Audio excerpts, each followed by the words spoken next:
All right, and moving on, Russia fired its biggest ever aerial barrage at Ukraine early Sunday, killing 2 people and setting the seat of the Ukrainian government in Kyiv ablaze in an attack that President Volodymyr Zelensky warned would prolong the war, as air raid sirens blared nearly all across Ukraine. Well, Russian forces launched a total of 810 drones, 4 ballistic missiles and 9 cruise missiles in the intervening nights of 6th and 7th of September. According to the local authorities, at least 2, including a newborn child, have died, and 32 others have been injured so far. This attack marked a serious escalation from the Russian side. It hit buildings in Kyiv's government quarter.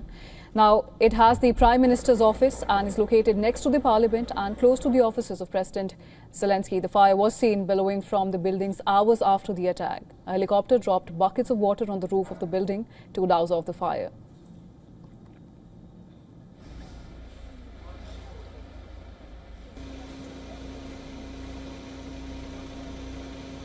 Now, apart from Kyiv, Russian drones attack were recorded across Ukraine. Explosions were heard in cities including Kyiv, Odessa, Kremenchuk, Kharkiv, Dnipro, Kyiv and Zaporizhzhia. In Kyiv, missiles and drones struck around 10 apartment buildings. At least 3 people have been hospitalized after the attack. In Odessa, Russian drones struck civilian infrastructure and residential buildings, causing several fires. In Zaporizhzhia, Russian forces struck a workshop building in the city's industrial area. Now, Ukraine has claimed a majority of the drones were shot down by the country's air defense. According to Ukraine Air Force, they shot down 747 drones and 4 missiles during yesterday's attack. Responding to the strike, Ukraine President Zelensky said that such attacks are deliberate crime and a prolongation of the war. On the other hand, PM Yulia Svyridenko has mourned the loss of life and stated that the enemy is terrorizing and killing their citizens every day.